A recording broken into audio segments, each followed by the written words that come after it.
O'clock. It's 1 or 2 minutes after the hour, so we'll go ahead and get started with the meeting today. Good morning, everybody. Welcome to the first State 911 Advisory Board meeting of 2026. In today's meeting, we're going to be hearing some updates from the program areas, covering some of the continuing activities and discussing activities and updates for the Next Gen 911 platform. Again, it's my continuing hope that we'll have a robust, informative discussion here that leverages all of the expertise that we have sitting here on the board. So thank you all for being here. We'll start off with roll call. So I'll start here to my left. Mark Chase. Present. And online, Kurt Wallace. Present. Thank you. Rodney Ellison. Present. Thank you. Jennifer Gonzalez. Present. Thank you. Ametria Sidney. Present. Garrett Huff. Present. Thank you. Robert Johnson. Present. Thank you. Yesenia Sanchez. Present. Thank you. And Andrew White. Present. All right. By my count, we have enough people to establish a quorum. So we will then make note of that in the minutes and move on to the next item on our agenda, which will be the approval of the previous meeting's minutes. The minutes have been distributed to the board in advance and posted. Do any of the members of the board have a comment on the meeting minutes from the November meeting that they would like to discuss? All right, seeing and hearing none then, I would entertain a motion to approve the minutes if there was one. So move. I have a motion. Do I have a second? Second. All right, a second. So then we will carry that on to the roll call vote. But before we do that, we'd like to offer an opportunity for any members of the public who would like to comment on that before we take our vote. Now would be a time to do that. Do I have any members of the public who would like to make a comment on the meeting minutes? Looking in the room, I'm not seeing any takers for that. Are there any hands up online? All right, seeing and hearing no public comment for the meeting minutes, we'll move to that roll call vote. If you'll verbally indicate your vote, whether aye or nay, as I go through the roll call again. Mark Chase. Aye. All right, Kurt Wallace. Aye. Rodney Ellison. Aye. Jennifer Gonzalez. Aye. Thank you. Ametria Sidney. Aye. Garrett Huff. Aye. Robert Johnson. Aye. And Andrew White. I'll abstain since I wasn't here. All right. And just a note for the record here, the Yesenia Sanchez is remote, but we did not have her down as RSVP'd remote attendee, and therefore will be allowed to continue in the conversation, but not actually cast a vote on the decision-making process this time. So with that being said, we'll mark that down as well. So that leaves it, the ayes have it. The meeting minutes are approved as written. They will be posted in their final form to our website. And we'll move on then to the next item on our agenda, which is the legislative update. If I could have Mr. Paul McGinnis from our Legislative Affairs desk come make his report.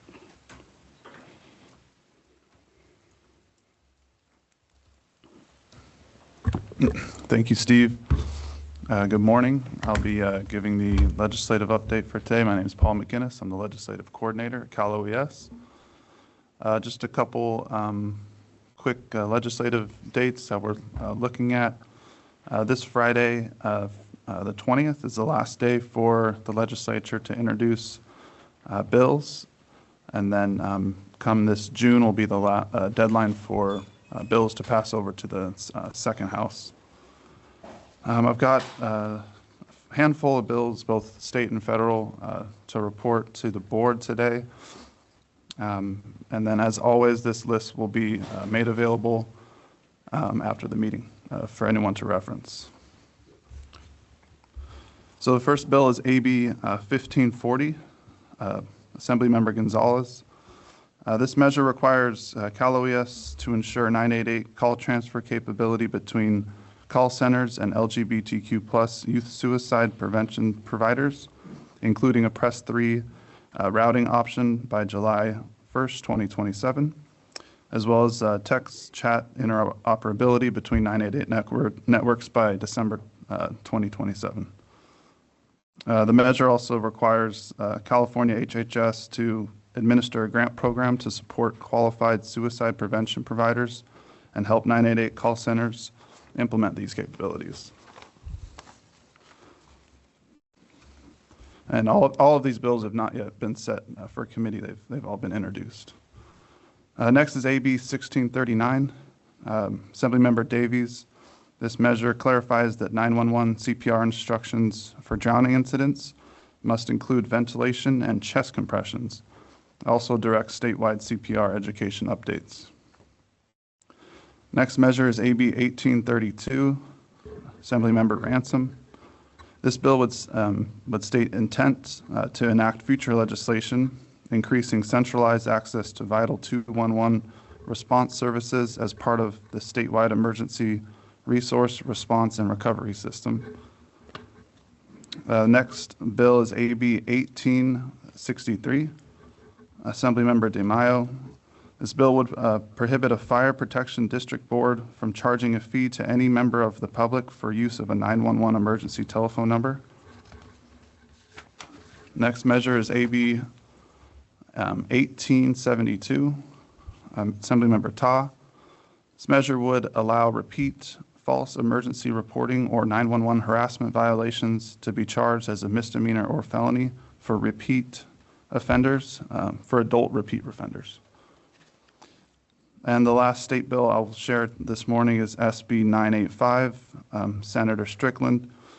This bill would require Cal OES to provide quarterly reports to the legislature on the development, implementation, and spending of the NG 911 system. I'll now move to just a few federal pieces of legislation to report to the board. So HR 912, Representative Obernolte would amend Title V of the Public Health Service Act to secure the 988 suicide prevention lifeline from cybersecurity incidents and for other purposes. Next measure is HR 1519, Representative Kamek. This bill would establish a permanent Office of Public Safety Communications within NTIA to administer NG 911 grant programs and oversee FirstNet public safety communication infrastructure. The next measure is HR 6505. Next Gen 911 Act would expand federal coordination, grants, cybersecurity support, and governance structures to accelerate nationwide deployment of NG 911 systems and for other purposes. Next federal bill is HR 7031, Representative Russ Fulcher. This bill would direct the Secretary of the Interior to upgrade existing emergency communication centers and national park systems to NG 911 and for other purposes. And two more bills here to share. S725, Enhancing First Response Act by Senator Klobuchar, among other things, would require FCC to report on certain activations of the Disaster Information Reporting System, or DIRS. And last federal bill is S2826. Senator Baldwin would direct the Secretary of Health and Human Services to dedicate sufficient resources for the support of LGBTQ+ youth seeking help from the 988 Suicide Prevention Hotline and for other purposes. So that concludes the update for bills this morning. I'm happy to take any questions. Chief White, I have a question regarding the Fixed 911 Act. Is there any wording in there currently regarding this board or the authority of the board? Not that I'm aware of. Thank you. But yeah. Any other questions from the board members? No. All right. Thank you, Mr. McInnes. We'll move on then to item number 4 on our agenda today. This is the California 911 branch update here at OES. If you want to, Mr. Mattson, he'll make your way up to the microphone and provide your report when ready. All right, thank you, Steve. Good morning, Andrew Mattson, Program Management Division Chief here at the 911 branch. Going to give an update on some of the initiatives the branch is currently working on. Steve, if you can go ahead and advance to the next slide for me. I want to start off today talking about statistics. The first board meeting of every year, we gather our statistics for the prior year. So we want to go ahead and lead off with these today so you guys can have a chance to take a look at what has transpired for 911 call volume over the past year in California. So for 2025, as you can see, we've had a reduction in 911 calls that is looking fairly consistent with the last couple of years. We're down to 24.6 million calls last year. I think if I remember correctly, our all-time high was probably 2015, maybe 2016. It was about 28 million calls. So we're continuing to see a downward trend of total 911 call volume. I can see the questions coming of what's the cause of that. We don't have the ability to dip in that deeply to what's going on out there to cause a reduction in calls. We do continue to analyze wireless routing with CHP, our wireless routing analysis every year. We continue to sharpen up those sectors to make sure that calls are being delivered to the proper location the first time. So we do know that there are fewer and fewer transfers out there, which does account for some of this number. But it is something that we're seeing year over year, a decrease in total call volume. Wireless calls have maintained that strong presence, 87% of our total volume. The number has gone down, but it's going down commensurate with the rest of the total volume of calls. Wireline has now gone below 1 million calls a year, so we're now down to less than 1 million calls a year. We're at 3% of our total call volume. We anticipate at some point this will level off. We just, nobody really knows for sure where. We'll find out when that happens. But as you can see, we're continuing to have a dip every year of about 1% of total call volume. The voice over IP has maintained its status 6% year over year. That's stayed pretty steady. That call volume has dropped a little bit as well. But again, just an indicator of the overall volume drop. Telematics, interestingly enough, has gone up a little bit there, and that's where that extra percentage that we lost from wireline has been made up. So telematics has increased by about 120,000 calls this year, which is great to see. And then text to 911 had a pretty significant jump for us. Typically, you'll see that 10,000 texts per year, give or take, and we had a jump of about 80,000 texts this year. So still a very, very small percentage of overall calls, but we are seeing an increase that it represents a larger number than we had seen year over year before. So, any questions on call statistics for the year? All these numbers are gained out of ECATS, out of our call tracking system, which PSAPs are familiar with. If you have any questions, our staff has experts in-house who can utilize this program to pull numbers that are needed. So let us know. Steve, can you hit the next slide for me, please? Mm-hmm. I think so. There we go. All right, so for call processing, we've shown this slide many times over the years. This number does continue to grow. I do have some good news coming on the next slide, but we want to make sure that we are pushing this number out to the public. We are at 3/4 of our PSAPs past year 7 on their call handling systems. I'm probably sounding like a broken record up here. This is a great concern to us. I mean, this is something that we, the office, are working to rectify. But it takes time. So we've got the contract amendment out. We've got call handling being approved right now. We've got systems going in, and we do expect to see this number start to decline now. We had to get past that bottleneck, but we are now at 339 systems that are over year 7. So staying in contact with those PSAPs out there, making sure that that if there are systems at risk, that we are communicating with them. We're trying to prioritize, obviously, our older systems and getting swapped out. Those that are beyond year 10 are of particular interest to us. So that remains a consistent effort from our team.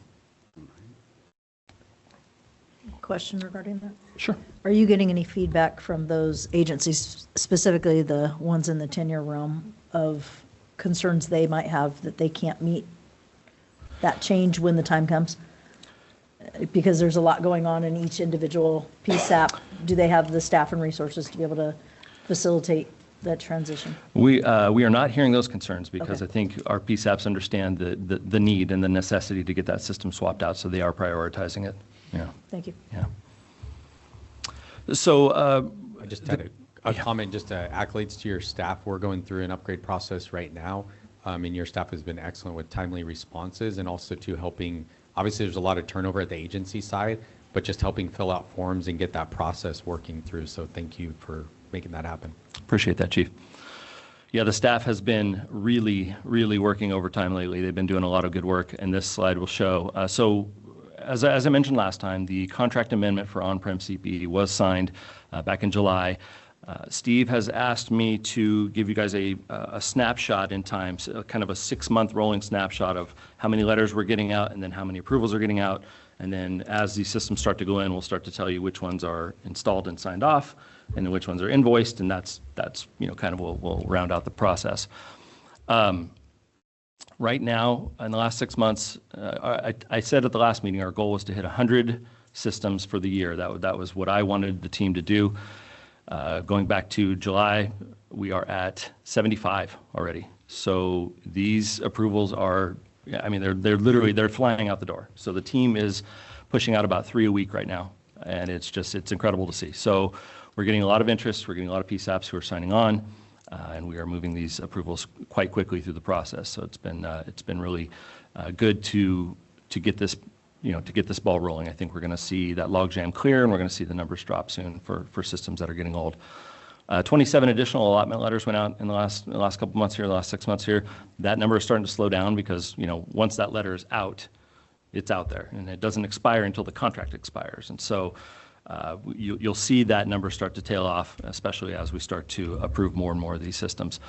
It will increase dramatically when we sign our new contract, when we go out to bid for our new contract, because all the letters that are in the field currently that don't have a system tied to them will expire, and then we'll issue new letters.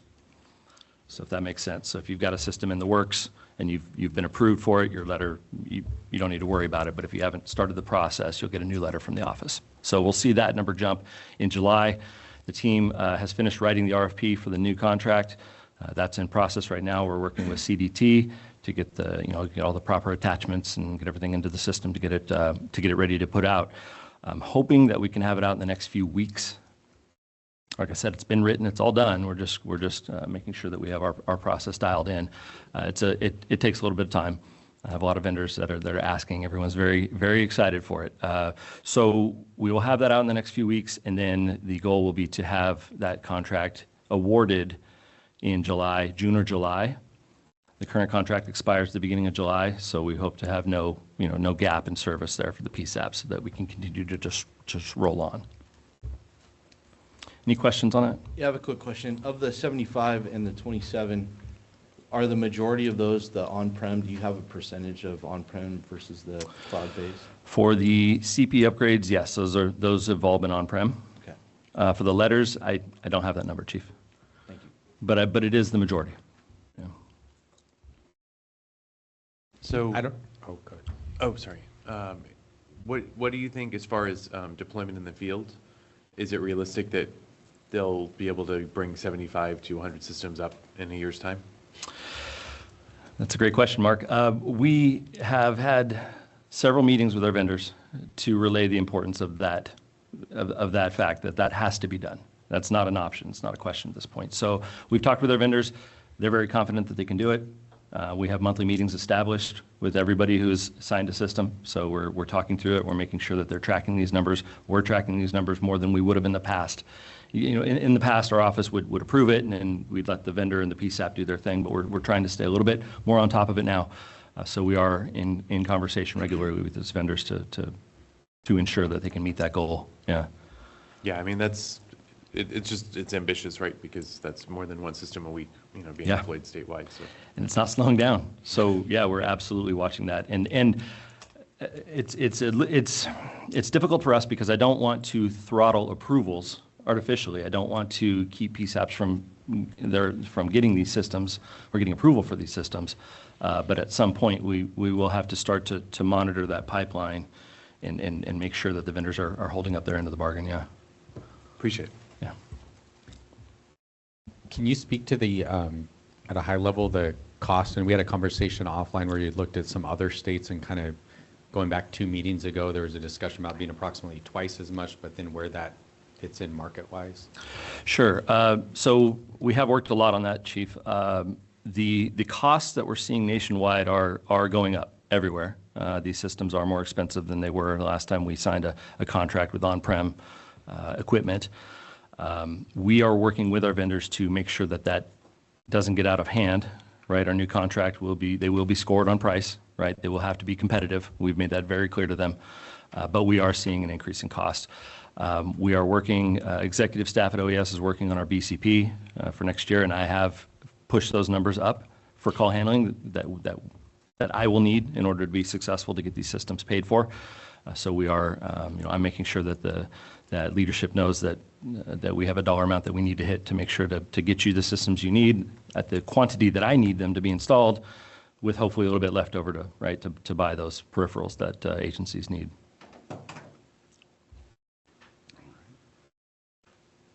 Any other questions?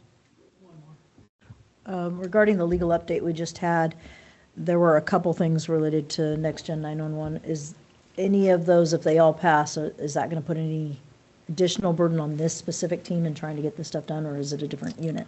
It's a different unit. Okay. Yeah, so we Thank should be you. good. Depending on what that national parks one comes out with, that may impact us a little bit because our federal sites have different requirements for call handling than we do at the state level. But we've been dealing with that problem for many years, so Okay. should be okay. Yeah. Thank you.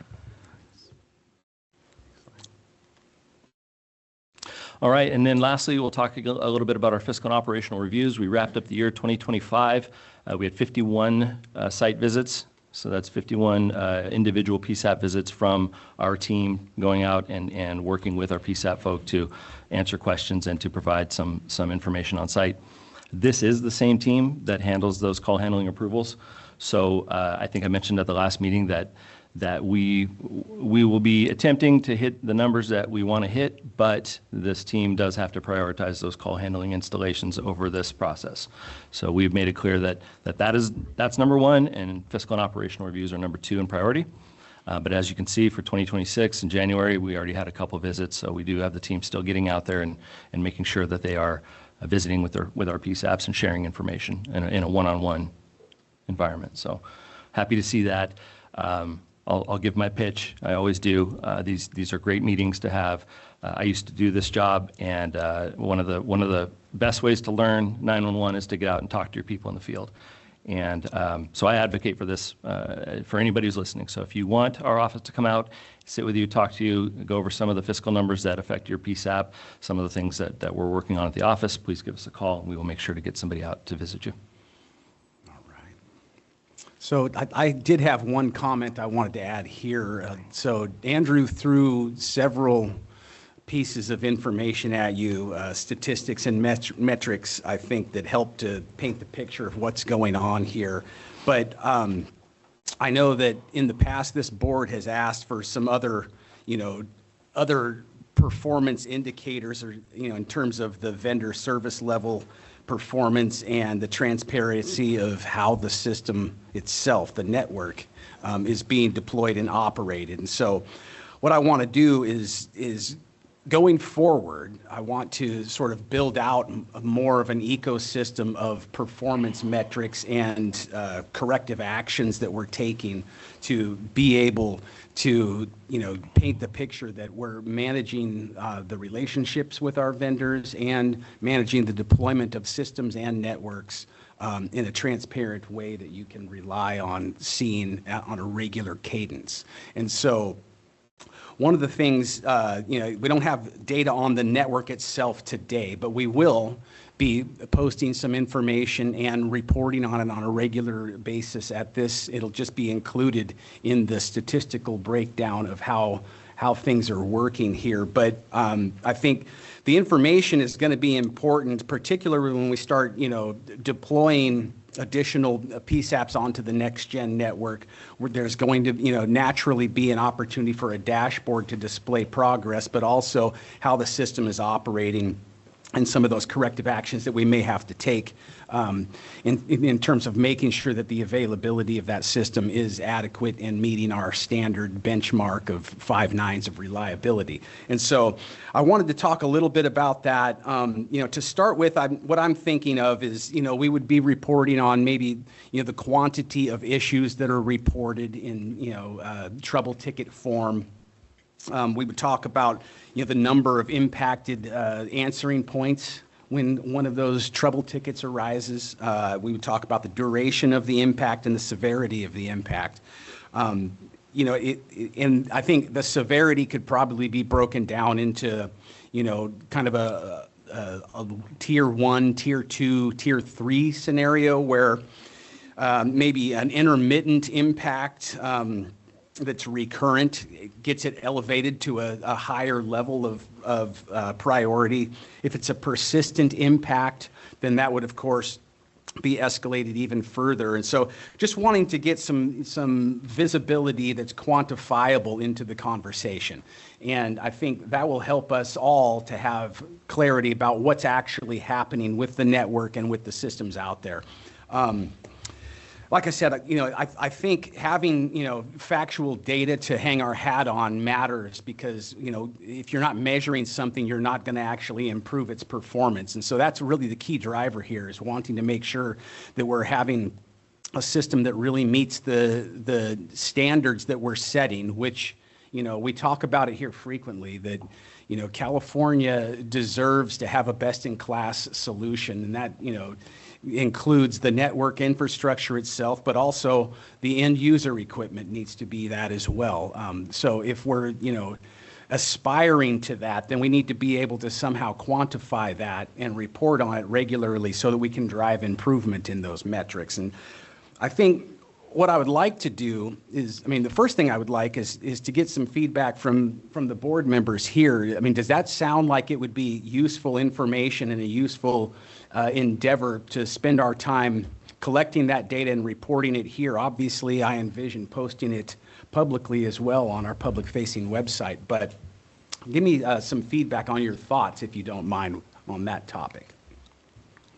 I actually think that's a real great idea because at this point, it's not that we're not hearing anything, you're hearing what one center might be going through from hearsay, right? Mm-hmm. So to visibly see it, to see the matrix, to see what issues and the impact, it sort of kind of gives the centers an idea that if this happens, they know what they're looking for. Coming from a center now that we're getting ready to go to the upgrade is right now we're starting from ground zero. And if something does come forward, we don't know what it is, right? But if it's something already posted, if it's something that we're actually keeping the data for, something that we can view later, that's just not for us, but for transparency for the public, I actually think that's a pretty good idea. Yeah, absolutely. It helps drive better decisions, right? So. Yeah, I think if you're wanting to improve transparency, if you're wanting to rebuild the trust that I feel has been broken, you have to really expand on the transparency. So that's a good idea, but I think that you really, rebuilding trust should be paramount to your effort. Yeah, no, thank you for that input. And that is exactly, I think, the heart of what this is, if we don't have anything to hide, then we show the cards that we have, and you can then validate that what we're saying and reporting actually is borne out by the data that we're posting. Then you can start to see the correlation between our words and the execution. And that, I think, gets to the heart of the trust part that you're talking about, right? So, yeah, I thank you for that feedback. I do think that, the transparency and the overall integrity of the program demands that we, quantify things rather than just rely on anecdotal evidence. So, are there other comments, or perhaps, and you don't necessarily have to answer this right now, but what I would like is if there are other elements of data or things that you would find useful to be reported in this segment of the proceedings, that you could get that back to us. You could either tell us now or get it back to us offline, and we'll include that and evaluate how we could shape that data into a useful report for you. So I'm happy to hear from you now if you have an idea. I see Chief White, you have your hand. Yeah, I think it would be good to get account, at least in a summary view, like the number of SLA violations that have been issued. I think you talked about like tickets. I think looking at ticket aging versus what the expectation is, because sometimes the numbers don't tell us, like you talked about tiering, but like what's important. So if it's average ticket is taking this long and it's tier 1, what's our actual benchmark? Right. I think the other one is looking at, and this may be more related to the cloud CPE, but I guess it also applies to the network, is like the change management requests. I think, at least for myself, and I'm sure other board members here from vendor side here from OES, but to be able to understand, like when there's change requests, specifically like patching, what's the timeline? Because in some cases, vendors are saying they've submitted and they get no response. And I think it's good to, make sure that the playing field, so to speak, is level, because at the end, it's really not about us and it's not about the vendors. It's about the person trying to dial 911. And if we're all working together, we need to make sure that stuff's done timely, but also done responsibly. And then the other one would be is the number of like corrective action plans that have been issued. I think that'd be another good metric.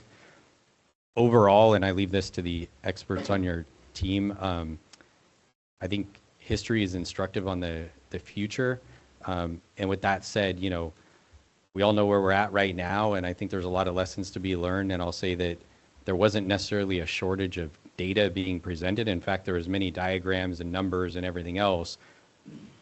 But in the end, we missed what was really going on, big picture. So I'd be careful not to get too locked in. And with that, I would say on the CPE information, the question was raised, which I thought was great, is like, what are the obstacles for those agencies that are in, I would consider the highest risk tier, at least it seems, the ones that are in the longest level of support.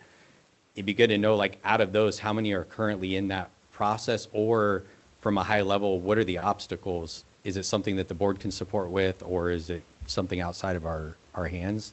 I think that would be really helpful. Okay. No, that's great feedback. And that's the kind of, I think, input that we need from this board with its expertise, is that type of, sort of honing in on the metrics and information that really matters.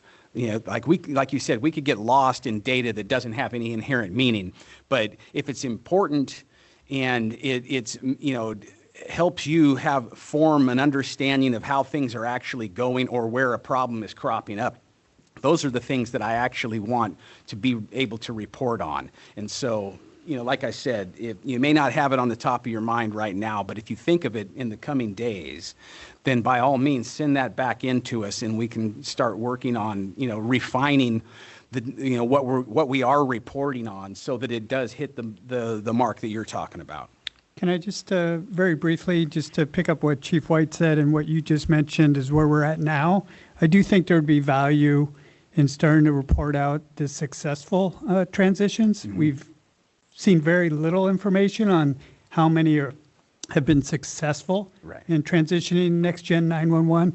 And what I didn't see, and maybe I missed it in this report, was what is that number right now? Because I think it's still relatively low that have actually completely transitioned. But again, I think moving forward in the interest of public trust and really reassuring people that this can work, we need to hear how many transitions have successfully worked.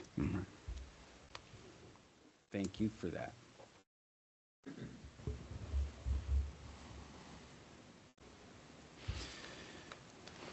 Any other comments on that topic? Or any of the items that Mr. Mattson brought to our attention before I... Just to the sheriff's point, is Tuolumne the center that was the furthest along as far as deployment of Next Gen? Yeah. And about what percentage of, Of total calls, yes, 80%, ballpark? maybe 80% of total calls. Okay, and Yeah. they're taking on next gen, 80% of. 80% of their total calls are next-gen calls, I think. So I'd have to check on that number, but it is Sorry, the majority of their didn't calls, wanna yeah. put you on the spot. But they're the furthest center along, right? Yeah. That's worked through the process the most. Yes. Okay, and then what's the next center after that? Do you know? I would say the Imperial County cluster. So they've all gone, there's a group of, I think it's 5 PSAPs that have all gone together. And they have less, I think it's probably closer to 40% of their call volume is I3. Okay. Is next gen, yeah. Perfect. If Does I'm- that give you an idea, Sheriff? Yeah, it gives me an idea, but it also gives me concern. I mean, that is still, for the amount of time that we've been working on this project, the amount of PSAPs that have actually successfully transitioned over, and especially with the conversation of, moving nationally, is, well, realistically, what would that take? I mean, there's thousands of PSAPs nationally, and at this pace, is it something that's going to be realistically done within 10 years, 20 years, 30 years? And I don't know if that's already been answered. Well, if I can interject real quick on that, Sheriff. That was part of the problem, was the process that we were using. By transitioning carrier by carrier to a percentage of calls at each PSAP, it was very problematic. And it was causing a lot of the delays that we're seeing now. So the process going forward will be different in that we'll be using, as Steve's mentioned in past meetings, and I think Lisa mentioned, transitional elements that'll help us move PSAPs over, cut them over from legacy to next-gen traffic all at one time, so that there isn't, this iterative process, right? This trickling through of calls carrier by carrier. It'll simplify for us, help us move a lot quicker. And I'll be the first to say I'll be happy to report out which ones are transitioning as we go along. Yeah. Oh, and on that point too, and this kind of touches on what we discussed last time in the path forward, and there'll be fewer contingencies on transitioning a PSAP itself. It won't, like, instead of having to wait for people that, PSAPs that it normally works with to also be ready to move, it can be done on an individual basis when that location is ready. So that'll also tie to the pace at which we can transition the numbers. To your point, obviously we've been paused for some time now. That has some impact on how quickly things can move, obviously. But even before that, it was going at the pace that Andrew is describing for the reasons, some of which were technical reasons that we were limited that way. So going forward, we're intending to design a lot of those limitations out of the way the transitions take place. Is the 20, I know you gave rough numbers, but if say 80% of the calls are coming in on next gen, is that remaining 20 not transitioning because of the pause basically? Or is there another reason why the remainders aren't coming in as next gen? Tough to get into without going on a site-by-site basis. I do believe that the remaining percentage were landline calls, which do present additional challenges technically. But the pause certainly is a factor there too, right?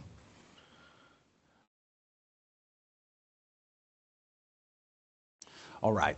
Thank you. Thank you. And with that, we'll move on to the next sub-item. So this is the Next Gen 911 project update. And I think everybody's had an opportunity to see the implementation plan. At our last board meeting, we laid out the transition plan, and that was the strategy change that we were going through, and we talked extensively about that. I think at that time I also indicated that we would be, continuing to develop and add chapters to it, if you will, to talk about the next steps going forward. And so since that time, we've developed the implementation plan, which was published last week and I think sent to each of you in your email as well, in review for this meeting. So we produced that, implementation plan because the transition plan back in November was, it articulated why a change was necessary and what those changes would be to our strategy for Next Gen 911. This implementation plan starts to then get into how we're going to accomplish those changes.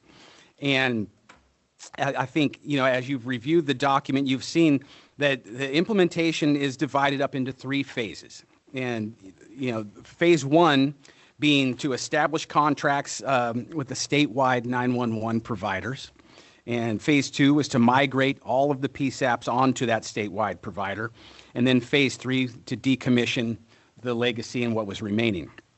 And so it's very deliberate, laid out that way. Obviously, one of the key takeaways there is that decommissioning happens after everybody is entirely migrated onto the new statewide system.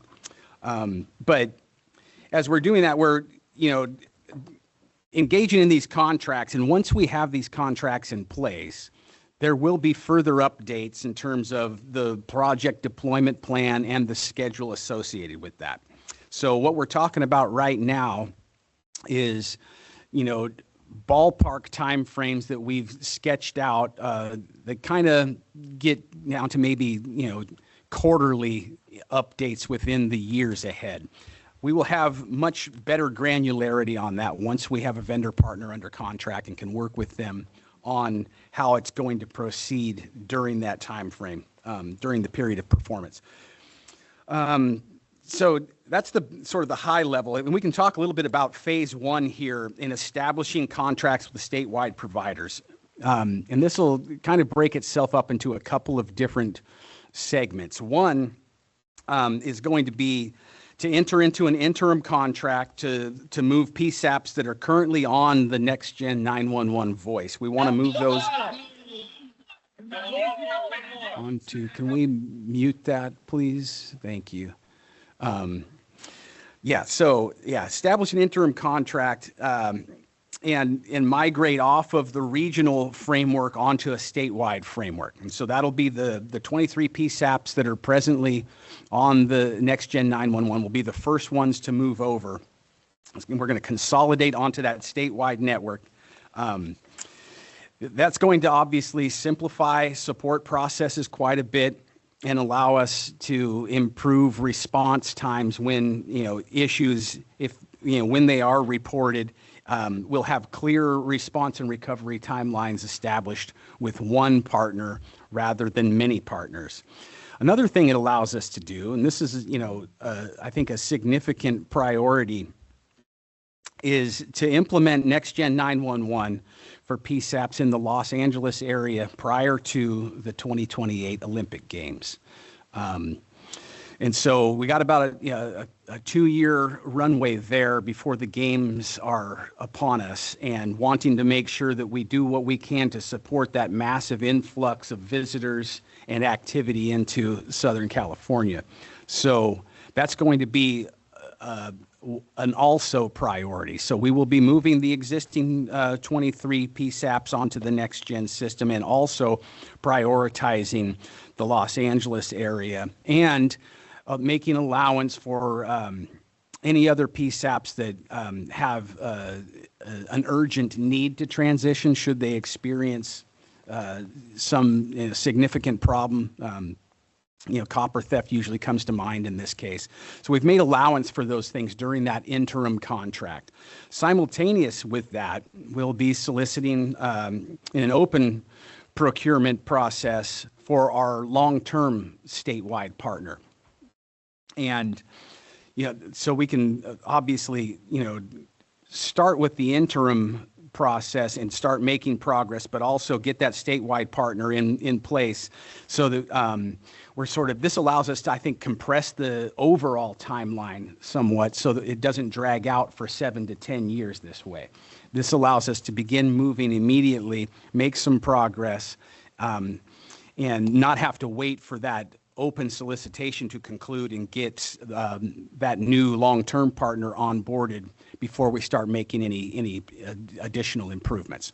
So we're being mindful in this approach that we want to transition all of them as soon as possible. And that means we make some of these adjustments so that we can compress the timelines and run parallel tracks to make improvements as soon as we possibly can, and also have that end date be closer, recognizing that the legacy system isn't getting any younger, and it's served us well for many, many years, but the need for the system itself to be improved is one thing, but also the features that that system brings with it are things that are urgently needed to people who are out there, being the frontline mission out in the public.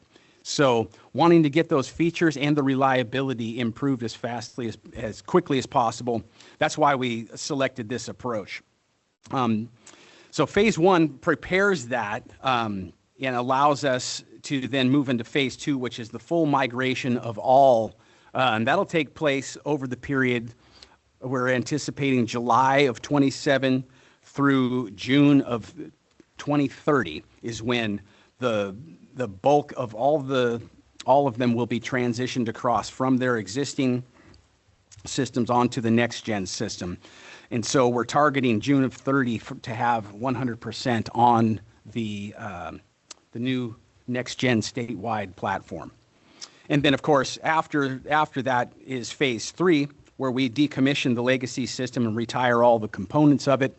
And we're anticipating that happens in July of 2030. So from today until this timeline concludes in July of 2030, we're looking at, 4.25 years. But I think that is, it's a schedule that, at first blush, it sounds like it's out there in the future quite a ways, but with all of it's going to be taking place during that time, it's as aggressive as can be prudently done.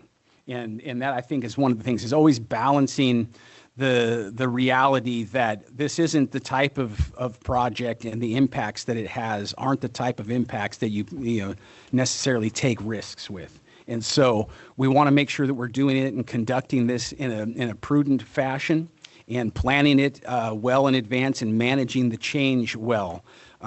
So that's sort of, I think, the gist of what this implementation plan calls for. And with that, I think I'm happy to open it up to the board if they have comments or thoughts they would like to talk about. Yeah, well, first I'll applaud you, because it's an ambitious implementation plan. And again, I apologize because I'm relatively new. I think it's been about a year I've been on here now. But so I think I heard you mention 23 PSAPs that have already got everything in place. Well, they're taking voice traffic on the next gen regional platform. Out of the 451 PSAPs, somewhere in that range? On the order of 450, yeah. Okay, so out of the 23, we have about 420 roughly still to go, and that's what we're hoping to have fully online in 4 years. That's correct. Very ambitious. I applaud you for that. Thank you. Yeah, thank you. And I think one of the reasons that we can be, comfortable and in that ambition is the time that's been put into, sort of planning out all of the details with what it would take to get there, and optimizing, certain things. I think a minute ago we were talking about, the pace at which transitions could happen, and some of the things like transitional elements, technologies that allow us to sort of make it easier on the answering point itself to transition, help with that. But it also makes it possible to not have as many dependencies on other PSAPs or other partners. Also streamlines that process and makes it possible to move at a pace that is perhaps faster than what we've experienced before. So I just think it's important to point out that when you say 23 PSAPs, not one of those PSAPs is fully transitioned. As Andrew just spoke to, Tuolumne is about 80% transitioned, but many of those PSAPs may just have one carrier or two carriers that are transitioned. So when you hear that number, there's no PSAP today in the state of California that's taking 100% of their calls on NextGen. And so I know that number gets thrown around a lot and it's a little confusing, but we still have a ways to go even with those 23 PSAPs to completely convert them to NextGen. thank you for that clarification. Yeah, so this is obviously Plan B, right, from what the initial plan was? And a lot of money was spent on Plan A. Okay, I see what you're, Transition. yeah. So I'm advising on behalf of the group that I represent to have a new Plan B for when things either go right or go wrong, so that you have better tracking and less money is spent on something that ends up getting scrapped. So, I think understanding your point there is that it's about economic prudence, right? Is kind of, and I think that harkens back to one of the points that we said was one of our fundamental decision-making framework. And the first was economic prudence, obviously, is one of those things. Another one of our things was the reliability had to be top tier. And so I think when we have design principles like we published in the first document back in November, that ties directly to what you're saying. And I agree with you, is we need to make sure that under all circumstances, we are being economically prudent, but we're also maximizing the use of anything that we've already, invested in. And we're maintaining that the highest order of the day is to have operational reliability. And so that's where the 5 nines of reliability of the system need to come from. And so I thank you for, pointing out that means that we're on the right track with our design principles. And we've sort of hit some very important points with those that resonate with a lot of people. And I think it gets real when you start talking about the impact in the real world and what it could mean to a first responder out there or to a member of the public who's calling for help. So, yeah. Well, not only that, but the almost $500 million that was spent and reported as not being functional anymore. So that's a big dollar sign amount when, when the state's facing all the other fiscal challenges that it has. Yes, I think we definitely take seriously the responsibility that comes with building a high technology system across the state of California, understanding that taxpayer money doesn't grow on trees. So we need to definitely be prudent with every dollar that we invest in this system, making sure that California gets out of that investment everything that it should be getting. So yes, I agree. Thank you. If I can, Chief, I also heard two parts to that. One was the fiscal responsibility, but the second was the backup plan. All of us have operated with a backup plan to a backup plan, if not a fourth backup plan, because we're all emergency responders. So now that we're on Plan B, C needs to be on deck. And because we do have so many people that rely on this system for their own safety. Yeah. No, and I think it kind of, also gets into a sort of a way of architecting that reliability that we're talking about. And I think a lot of that will be revealed as we engage with the vendor community to determine what kinds of ways we can approach achieving that reliability. And sometimes, when you're solution, and I think where we left was the need to always have a contingency plan in place. And so I think, we got a great illustration there of the need for that, timely as ever. So I think your point's well taken, is having that plan and being, that the field that we're in is public safety. And so I think always designing, like to your point, backups upon backups and being ready for that next thing that you can't really anticipate, but might be coming. So, well stated, and we'll definitely make sure that we have that included in any technical requirements that we have, and any planning that we do will include alternates and backups as well. Was that it? The final maybe point in question I have, the sheriff had talked about the kudos on the lofty goal of the 4-year plan. Yeah. And you had mentioned the LA with upcoming events, special events that will clearly maximize their resources. Right. Is there communication already starting with those agencies so they know who they are to prioritize them? Because NorCal girl, everybody south of Grapevine to San Diego is LA to me. Right. But I'm sure that there's more organized. Yes. No, thank you for that question. Yes, we've already begun engagement down in the LA region. And I think it was last Wednesday, we kicked off what we're calling the Los Angeles Regional PSAP Work Group. And the way we approached that was to engage with the city on both the law and fire disciplines, and engage with the county at the law and fire disciplines, and then our state partners on the law and fire disciplines were represented as well. So what we're attempting to do is cast, a net that's wide enough to cover, estimates are about 12 to 15 million visitors are going to come into the Los Angeles area during the period for the Olympic Games and the Paralympic Games that follow. And so that's a large influx over a reasonably short period of time. And so wanting to make sure that we're covering principally where the Olympic game venues are going to be, knowing that that's where the focal point of all the attention is going to be. And so as we go in there, we want to be talking with all of the partners in that area. So we started a meeting last week, and we'll be meeting at regular intervals as we go along. Some of which involves, just the logistics of planning. Okay, if you were going to transition before the Olympic Games, how far ahead of the Olympic Games opening ceremony would you be comfortable doing that?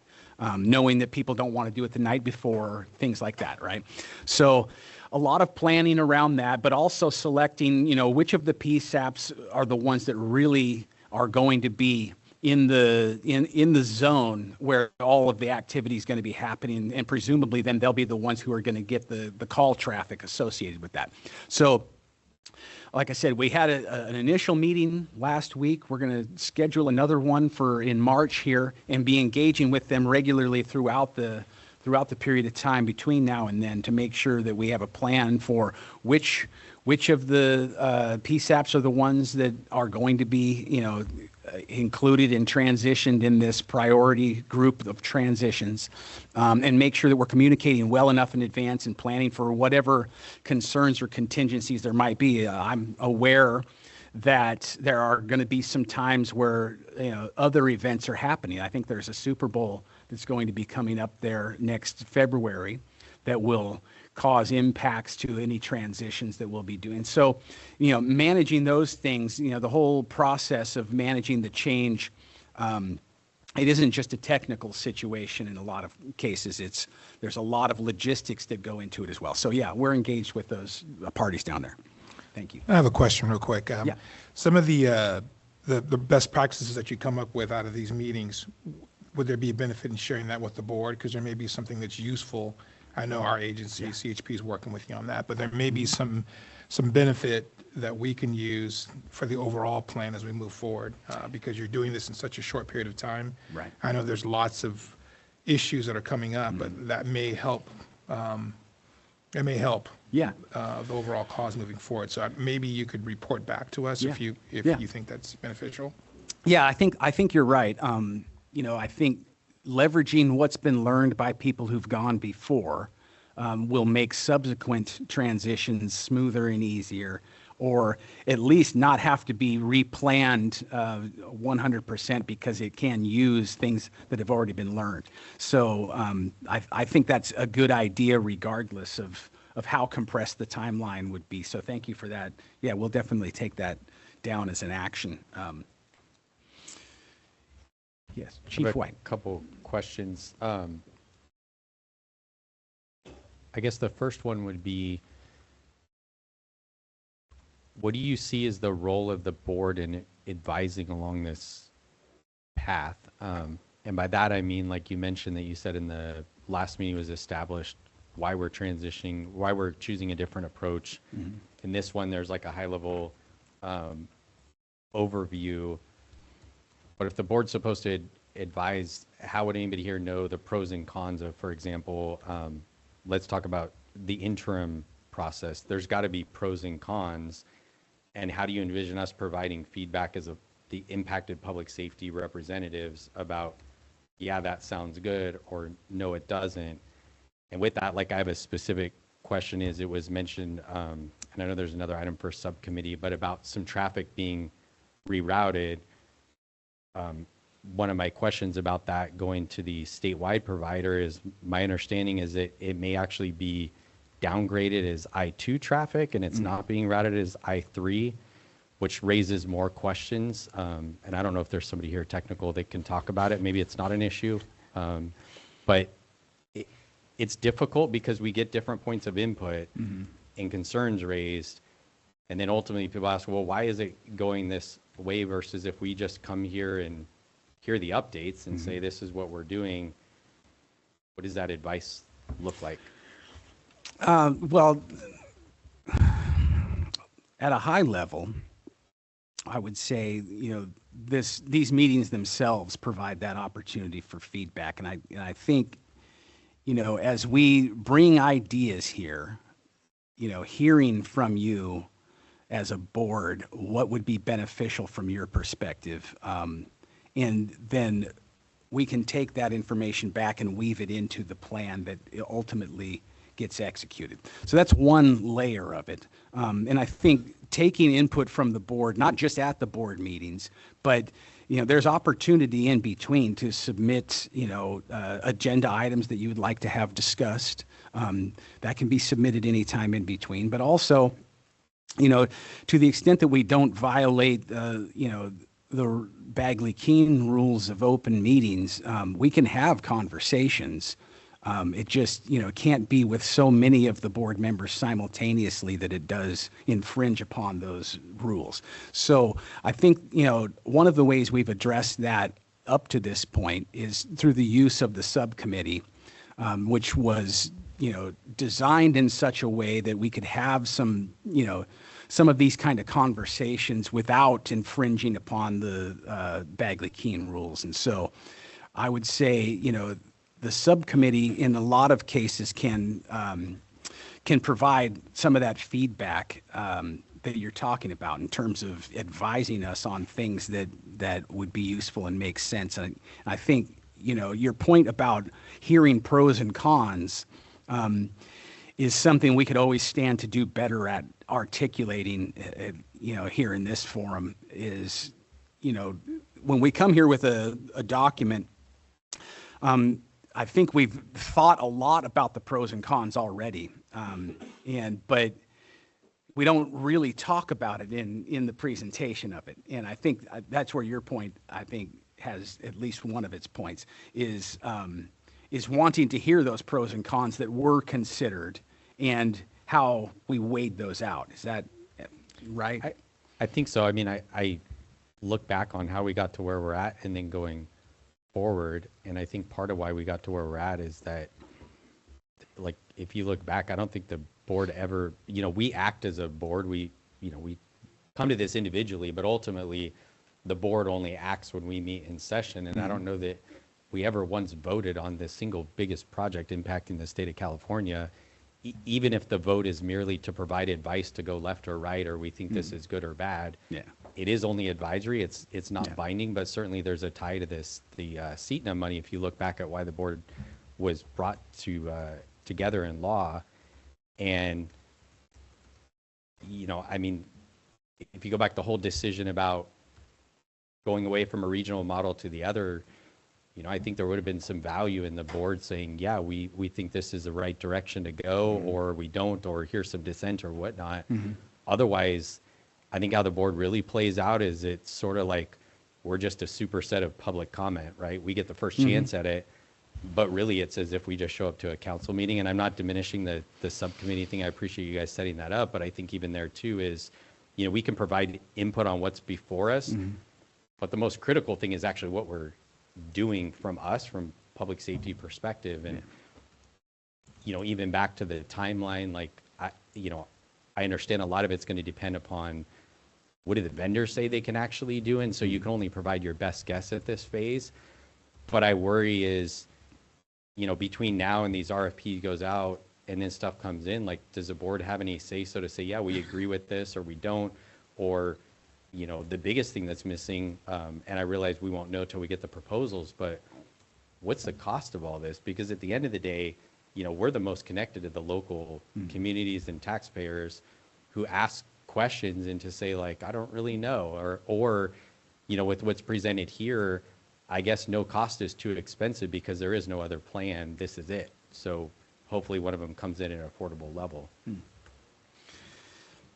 I think these are all great ideas or issues that need to be, reasoned through well. And I think your point about wanting to understand what would be a good and effective use of the advisory function.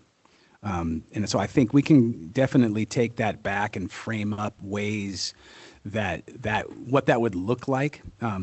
Obviously, I think your point about the way it has historically played out,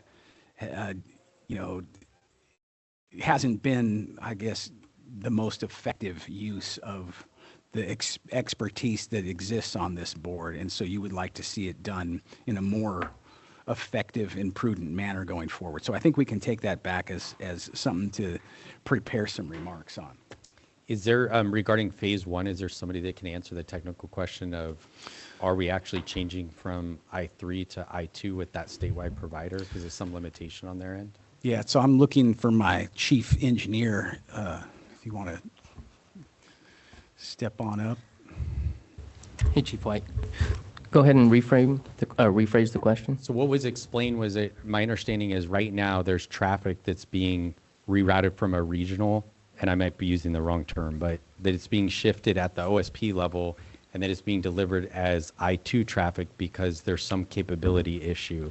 And so tying into here of the plan in phase one, if we're shifting this stuff to there, is there a degraded service? Like, what does that mean to the end? Is it a big deal? Is it not a big deal? Maybe you can. Yeah, so I think in order to answer that, you got to understand what the difference between I2 and I3 is. And to me, the difference is, to get to the root of that, it's the location. So we're talking about location, right? And so the location is coming directly from the carrier versus what we call an LDB.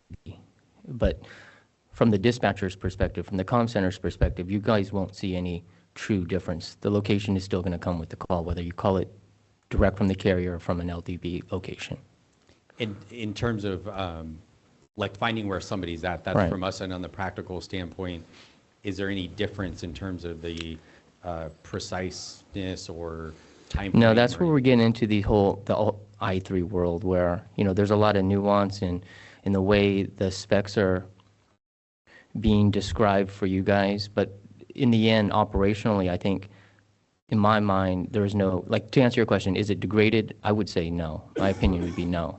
Now, if you get down to the academics and the purists and the way that you want to start to, argue requirements and the true I3 delivery, then you could argue that. But in my mind, we're at the point now where if we deliver the call, the voice call with location to the comm center appropriately, I think that's, in my mind, not degraded service. And then and thanks for making it simpler. Yeah. The second question would be is, with switching, kind of going back with the legacy alley, I know before when we had information reported, there was outages reported with legacy. Are we going to like a single point of failure in this transition period? Like how big of a deal is that of going backwards to legacy for the interim timeframe for location? No, I wouldn't say that. It's still the same location database. So, I wouldn't say you're going any worse. What is changing is the delivery of voice, right? And so you have today voice traffic going over the regional provider, which is being changed to go to a single statewide provider. But the location itself, I would say, is not any different. Whether you call it direct from the carrier or through an LDB, I would say still location is not degraded. Thanks for clarifying. All right. Any other questions from an engineering perspective that people would like to have answered now? I don't think so. Okay. Thank you, Ryan. How about concerning the implementation plan? I think that's wrapping up that topic here, I think, as time goes on, you'll have more of an opportunity to think through what we're talking about here and perhaps come up with some questions. And if you do, obviously you can reach out to the team or to me, and we can figure out, how to get you some information to keep that, dialogue open in between. I agree with you, Chief, that this shouldn't just be, every 12 weeks we have a conversation and that's all that there is to it. It has to mean more than that. And so I think your engagement and, your thoughts in the intervening period between the board meetings are things that you can funnel to the team and to me, and we can have a dialogue in that way. But again, there are certain things, obviously, we can't do with the rules of Bagley-Keene governing this. And so we'll, make sure that we're not violating those, but still have the open dialogue and get that input and advice from you. So with that, we'll wrap up that agenda item, and we'll move on to the next one, agenda item, I think, number 5, which is the subcommittee report. And so, Mark and Chief White, if you want to provide an update of the subcommittee's dealings over the last few months, I'd be happy to hear from you. Sure. So Chief White and I have been serving as the subcommittee to meeting regularly with Steve and Russ and some other people at the 911 branch. I would just say that for me personally, I'm encouraged to hear that the centers that have been transitioned to the Prime Network service provider have been performing well with no issues. I think that's a great first step. As a member of the subcommittee, the RFP process has been collaborative, thoughtful. People's intentions are in the right place. There's a sense of urgency. The work is getting done, and I'm optimistic that the new model will bear some fruit, especially considering the use of transitional elements. This is going to greatly benefit the PSAPs and the line level dispatchers who don't have to worry about their critical work being affected in day-to-day matters. I do want to reiterate, we've been back and forth with it a few times, but I believe that standing up a technical advisory board with PSAP IT personnel is critical. You getting on-the-ground expertise from different representatives in different regions of the state, so they can weigh in on the plans, offer feedback, and ideally prevent any siloed thought process. I think that would be very important to get started. We've started and stopped that a couple of times, but I think that would be really an excellent way to incorporate the PSAP's point of view and get true feedback that can assist the branch. Thank you for that. Anything to add, Chief White? Yeah, thank you.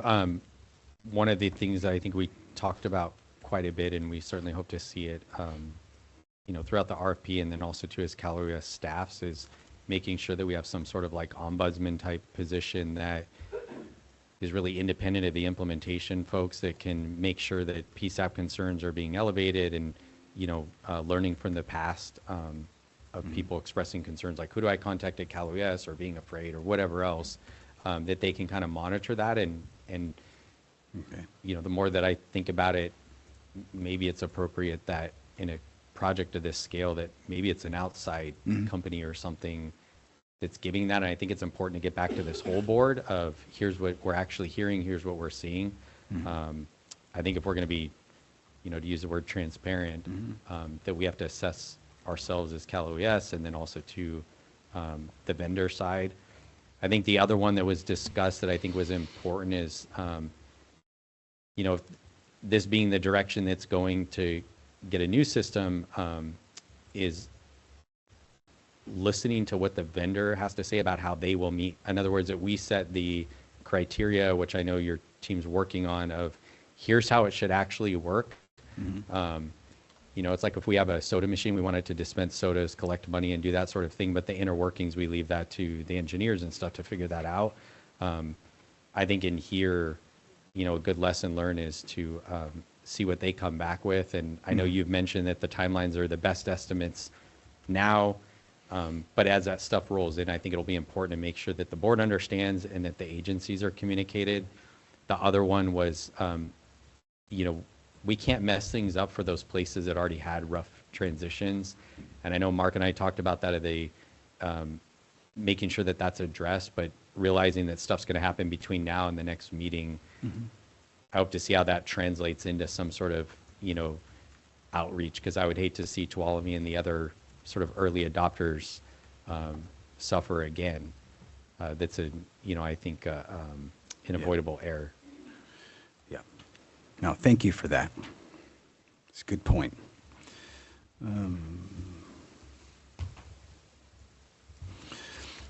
All right. Any questions from the board or comments about for the subcommittee members? All right. Not seeing any takers on that. Thank you for that update from the subcommittee. We will move on then to the next agenda item, which is the update from the Long Range Planning Committee. And I'm looking, here we go. You want to step up to the microphone, please?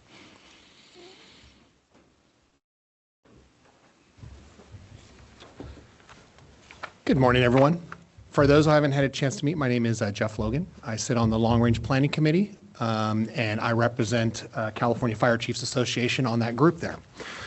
So the LRPC had our last meeting on November 19th, following the advisory board meeting. And there are several current tasks that were reviewed and that we're currently working on. First and foremost, we had the majority of our discussion is regarding the recruitment and retention survey, and I understand that's the next agenda item for this group here. But for the Long Range Planning Committee, what we've been trying to work on is a process that we can put in place that we can bring forward a recommendation to the 911 Advisory Board from our group of kind of how to best utilize that document that's been created. One of the things that I think we all see here, especially when we look back even at the Next Gen 911, but at various stages, time can be a little bit of an illusion there. So that staffing survey that we want to keep current and take a lot of action with, was done in 2024. And here we are at 2026, still trying to find ways that we're going to implement and roll that information out. So we have a big agenda topic that we'll be discussing, work that's been done over the past 3 months with our group at our meeting later today at 2 o'clock. With the hope that we have a document easy to read and present forward to the 911 Advisory Board here. So that was a big part of our process. We had discussions on another item that's been assigned to us is discussion regionalization and consolidation. This is a challenging discussion for our group. Our last meeting, we had a lot of discussion about looking at experiences in real world where it's been a success, and some of our team members were assigned to look back at some of the examples of consolidation or regionalization that we can bring forward to this group as well too. So we'll be looking to dive more into that later today. We also have been working on 911 dispatcher job descriptions and how to provide more resources to the PSAPs out in the world here, especially here in the state of California, to align those job descriptions with more of what's going on currently in the PSAP world. One of the things that we learned in our last meeting is that although we've developed some good examples and we've got some good templates have been in place, is that all of our PSAPs, there's no one size fits all, and there's a lot of nuance to that. So the group took a homework assignment after the last meeting to start looking at breaking it out into sections that can be used as more of a menu if a PSAP is looking for examples to put together their own job description that better correlates to what they do. And just for a little bit of history, that the reason why we've been working on this project is helping PSAPs better identify what the jobs they do. If you look back at your own organizations and look at the job descriptions for your dispatchers, it probably, if you haven't touched it, doesn't read much of what they actually do today. It more likely looks more like of a secretarial job. So there's a lot of opportunities to enhance those and work that on behalf of your dispatch staff.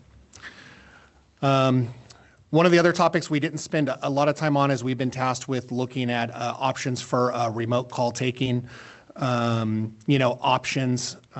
There's some examples out there in the world, and what our group did is we kind of took a little pause of working on the 911 side of things, especially with how much discussion is going on in the 911 world, and we're looking at more of how are agencies taking those calls outside of their center currently for some of the non-emergency aspects of it. And so we had a couple of meetings from the last meeting until now with some of the agencies that are working through that, and we'll discuss it a little bit more later today with our group.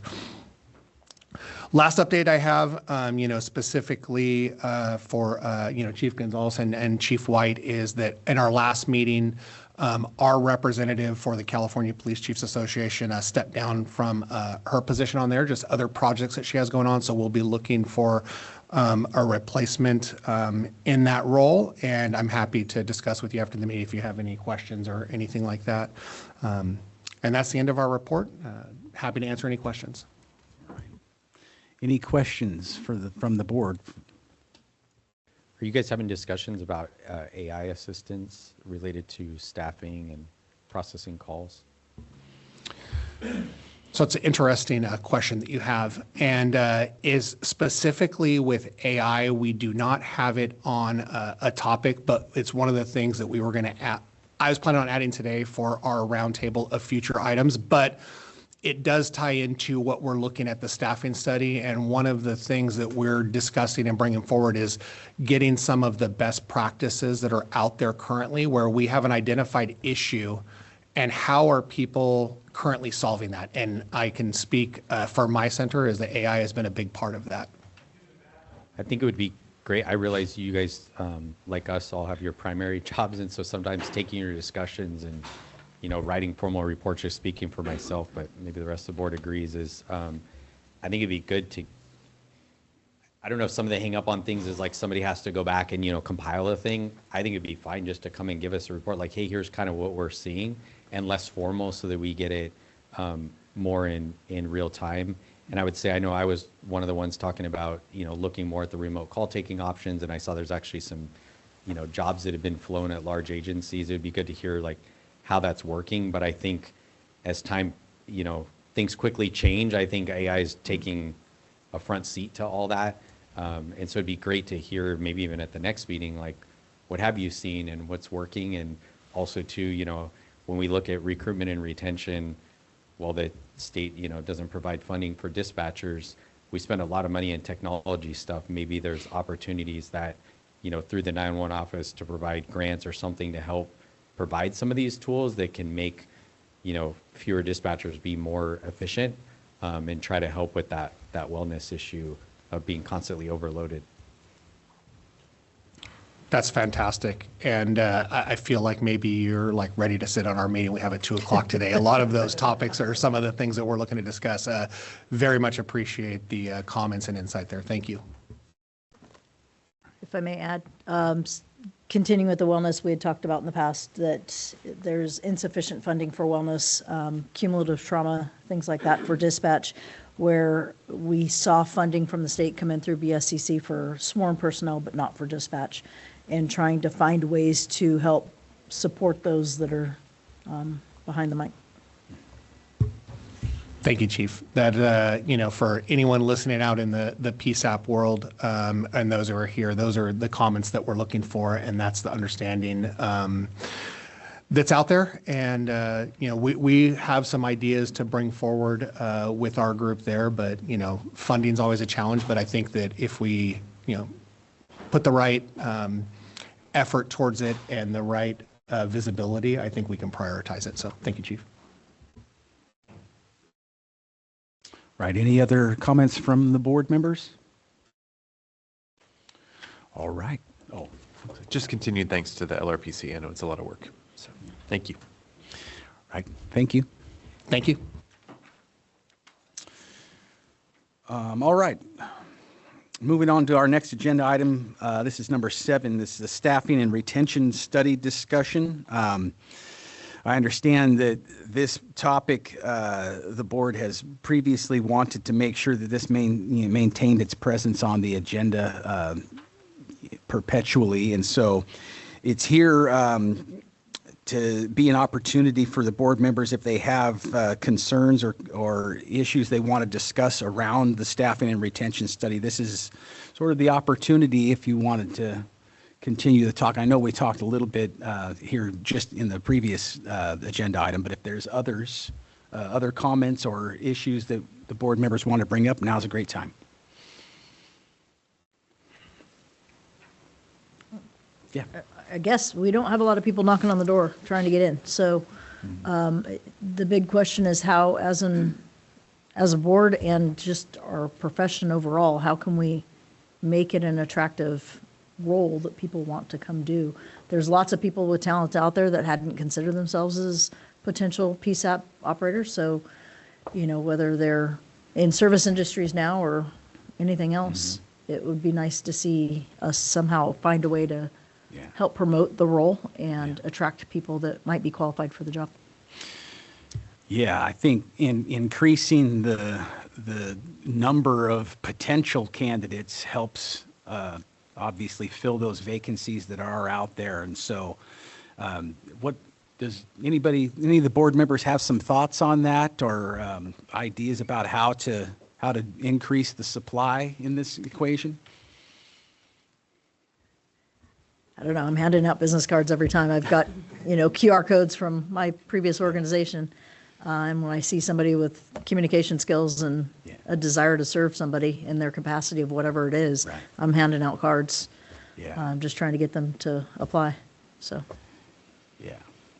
No, I think, the point is well taken that, from a supply and demand standpoint, you have a couple of ways you can approach that. I think,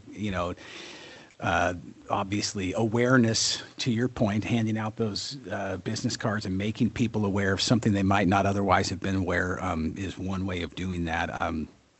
So, yeah, obviously, if nothing comes to mind right now from the board members, we're happy to collect your thoughts later or. Yeah, I have just a have question. one comment. Go ahead. I can wait. So this is Sheriff Sanchez. I'm wondering if there's been any information gathered as far as like maybe the testing process that might be pushing people away. I know that that's been a factor for onboarding law enforcement, things that we've addressed or at least made the hiring process a little bit smoother as well as faster. So is maybe the testing area that needs maybe improvement or can be improved? I'll add to that. I know for our department, the CHP, we've looked at the whole process, right? How we recruit, the testing process, the interviews, we've looked at that and made some changes in terms of making that a little bit more standard across the board to help make sure that we aren't, we're bringing people on as fast as we can, as efficiently as we can. Because sometimes the process might not be consistent or the right one that we need. So that there, like Sheriff Sanchez said, you might want to look at that individually with each agency. How are you recruiting? How are you testing? What's your background process look like? We spend a lot of time looking at that. So I think there's some improvements that can be made there. Yeah. And that would be similar to like Pellet B for the officers, right? Once you get your Pellet B test and your score, you can then apply that score to other organizations as opposed to having to go through each process over and over again. It might streamline it. Yeah, I think part of the ask to by the board was to make sure it stayed on as an agenda item so that it wouldn't lose, so it wouldn't just end up on a bookshelf somewhere. So we continued to talk about it. So I know that the 911 branch staff has at conferences mentioned it, talked about it. The only thing I can say in addition to that as the staff is going to the different PSAPs, putting that on the checklist of things to share, discuss with those PSAPs. Because I think that was one of the big things that we wanted to see is it not just kind of go to waste and end up on a bookshelf. Yeah. Oh, that's a great point. I think we can definitely add that to the list of items that are included in our engagements out there.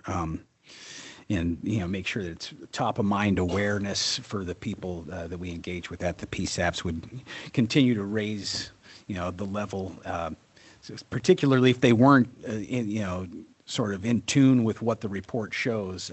There would be an opportunity to discuss that. So, Thank you for that.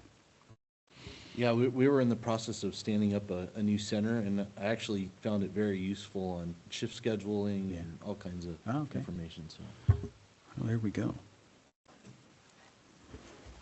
I would just offer up that, I mean, traditionally, at least on the law enforcement side, there was a post-test that many agencies used, but it would typically be given either by an agency or regionally, but you had to wait for that post-test was the first step. So in recent years, there's been different software programs that are used. One's called Criticall, is probably the most prevalent one. But that does offer some flexibility in the sense that if an agency has that program, they can send the applicant that link at home to take the exam at home. Especially that was key during the COVID pandemic, and then it's become more of the rule these days, but there's not a lot of sharing of that data. So if you apply with Department A, you know, you may pass the Criticall there, but Department A isn't sharing that Criticall score with other agencies. And then there's some customization within the test as well that may,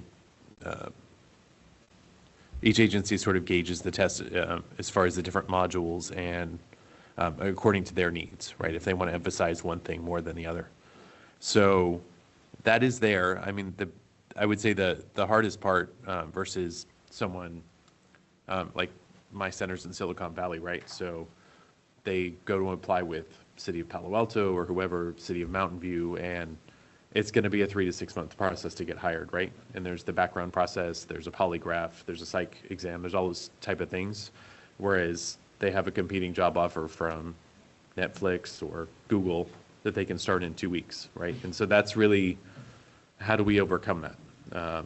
So it's really emphasizing the stability of the retirement system, the added benefits of public service, all those types of things. But it's an ongoing battle, right? And that's something that I don't know that we can overcome, but really just word of mouth. And a lot of agencies have been doing different things as far as on social media, TikTok videos, or online forums where people can just join via Zoom to talk about the position, see a presentation. So there are outreach efforts. But it just requires, it's almost a full-time job, right? To really just try and get a lot of candidates in the pipeline. And then the candidates that can successfully pass a background test and follow through on all the steps, it's a challenge. And for the public's knowledge, it's mandated to go through those background processes. So state mandate and post-enforced. So it's not like we're just being hard on things and want to make it difficult, as government tends to do. But we're following the rules, and private sector doesn't have that. So their ability to hire faster blows us out of the water. So just for my edification is like, you have to go through those steps regardless of who the hiring authority is, but is the outcome determined independently by those hiring authorities? Or in other words, if you pass the psych test, is that good for any hiring authority, or do they each have their own standards on that? Yes, each agency has their own, and it's very frustrating. For example, in the Bay Area and in Northern California, it's more prevalent that we hire what are called per diem dispatchers. So if you're a full-time dispatcher in an agency, or like me, someone who's gone into the IT side of dispatch, I still will work part-time for other departments. I'm not sure why, but in Northern California, it's pretty prevalent. In Southern California, they're trying to implement it more, but it's not as common. But in fact, I'm on payroll at 6 different police departments and work in 6 different centers, and I'm working on a 7th. But every time you go, you have to do a full background. You have to repeat the entire process again. So it's daunting. That's post regulations. Okay. So it's not just the agency, but the state's peace officer standard and training that includes dispatch. 1031 of the government code, does that sound right? Yeah, and then 1029, I think, is the other. It's in there. Right. But it's, the regulations are there, the mandates, and it shows what each step has to be completed. Right. Well, there we go. Okay. Any other comments from the board on that? All right. Seeing and hearing none, we'll offer the opportunity for the public to comment on the retention and staffing topic. Anybody in the room who would like to weigh in on that? I don't see any hands. Any online? No? All right. Okay. That will then wrap up agenda item number 7. I think we'll move on to agenda item number 8, which I believe to be the closed session. So we will be pausing the proceedings here in the open session and transitioning to the other chamber for the closed session. Thank you. All right, I perceive that the board members are all present and accounted for. So why don't we go ahead and continue the meeting with our next agenda item. This will be, the next agenda item is the identification of agenda items for future meetings. So we talked about this earlier. Obviously, at any time between now and the deadline for posting the agenda for the next meeting, you can, of course, email those in to us. But is there anything on your minds right now, board members, as to an agenda item you'd like to see on the next agenda that you haven't already commented on today? Yes. I'd like to keep the wellness, retention, recruitment theme on board for those working the centers. Okay. We'll make a note of that. Any other agenda items from the board members? All right. Seeing and hearing none other than that one, we'll make a note of that, and obviously, if you think of something, go ahead and email it in to us. And we'll move on to the next agenda item, which will be the public comment for matters that were not on the agenda today. Is there any member of the audience, or either in person or online, who would like to make a public comment? I see one here. Yes, sir. Please step up to the podium and declare who you are and what your comment is. Yes. Thank you. Yep. Good morning or afternoon, good evening.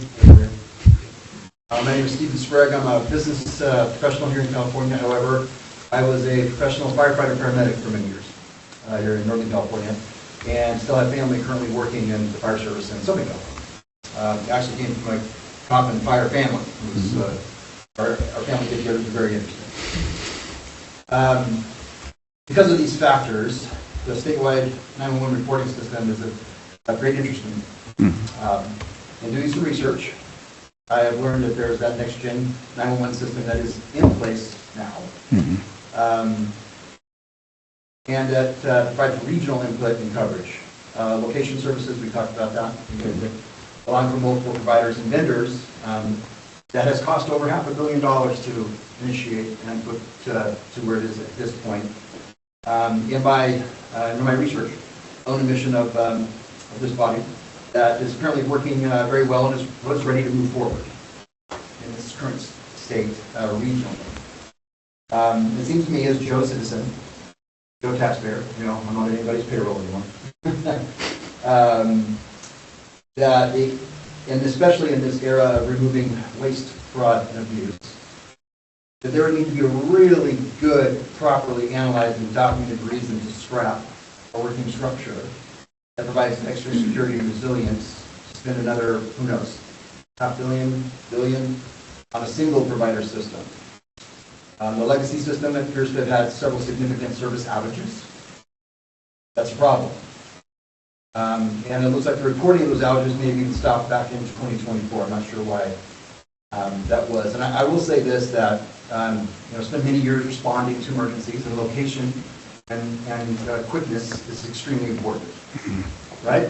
Brain can't survive more than 4 to 6 minutes without oxygen. House fire doubles every 90 seconds, right?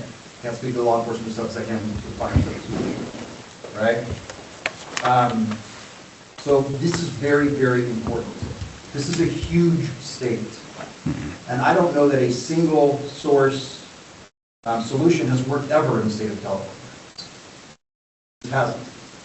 I think regionally we need to, everybody's region is different. It's got different needs, and to say we're going to do one statewide system that has now one cyber attack point, one outage point, Makes no sense to me as a taxpayer and as a citizen, especially as somebody who actually has worked in the 911 system for many years. It also looks like there's going to be a multi-year delay in getting this to roll out. Also doesn't make sense to me when there's already a system in place that's regional, that has multiple vendors and not dependent upon one vendor. So just coming from a common sense standpoint, as a citizen, and I did want to mention this earlier, I hope to give comments that this was mentioned on the, in the early part of the meeting, which I think may have been a violation of the Back-and-Keene Act, and I'll just talk at that time, if it's okay. I just can't comprehend spending a whole bunch more money to reset when there's really no reason given in the research I've done to have that make sense. And I listened to some input from the board members here that are in the field, representing the people that actually respond. It seemed like they had some questions too about what have we done? Why are we doing this? Why are we going to move into another system where we've got a documented performance now and no failure points. Various providers, state of this size, should be able to manage 4. That's what they have right now. I'm so sorry. Your 3 minutes is up. Can you finish your thoughts? Yep. Thank you. In conclusion, we don't know what the cost is going to be. We don't know what the timeline is going to be. We have a regional working system with 4 providers now. What are we doing? Thank you for that comment. Any other comments in the room? Sorry, and there was no open comment. I'm sick. But for off the record, I can, not on record or not on agenda. I just wanted to step up. I'm Barbara Implementor. I wanted to bring to light a few things to the board that may not be aware of what has occurred. I don't think the information with the media and the blogs and the stuff that's out there, not all the information is good. So, 2 things I wanted to make sure you have. One, we have a letter from the 911 Technology Division Chief. Nothing wrong with the infrastructure that we have in place by MGA and AWS with our backup. We also have the letter from LOES stating that there is nothing wrong with any of the providers that are providing service. Right now, we are in over 200 PSAPs providing my regions only. Los Angeles and we are providing legacy, we are providing services. That's now. Very little, minimal, if any, issues at all. I wish that the other 2 regions. We also, with that, we built the infrastructure. EZNets built ours and a backup built at all sites. That took a lot of time to in place. Ripping it out really doesn't make sense. 2 new ones in. That's essentially what you're going to do. The only impact that's going to have is on the app itself. They don't have the time, resources, energy to coordinate with the new vendors to keep back to the system in place. And they talked about transitional elements. You can do transitional elements now with the existing, but you don't have to go to a new provider. We've tried to meet with Calaveras and discuss these things. As you can see, they've reviewed letter from OES that was sent. A few other things that I wanted to mention when we were up there during the meeting, but wasn't able to. Additional elements. Currently, the PSAPs communicate with one vendor in regions, at least in our 2 regions. They don't go to ASOS, they go to everything. On behind the scenes, I think that needs to be very clear that the reasons for the change are the reasons that make sense. On the issue with the PSAP. PSAPs have to manage multiple vendors for the CAD and their call handling. And with this, yes, but for this specific project, they only have to deal with one provider. So I wanted to make that clear as well. Sorry.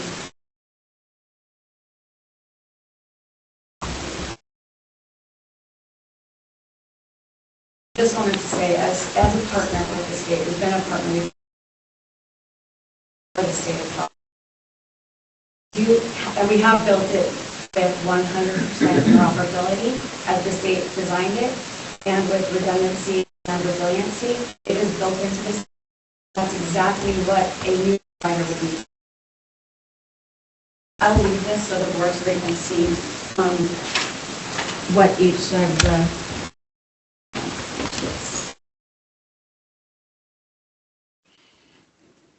All right, thank you for that comment. Any others in the room? Public comment? All right, how about online? We got any hands showing? All right, seeing and hearing no other public comment, then we will move to our next agenda item, which is to adjourn the meeting. Thank you all. The next board meeting will be in the May timeframe. I think it's already on the calendar. If not, it will be coming out shortly. So thank you. And until then, have a good day. This meeting's adjourned.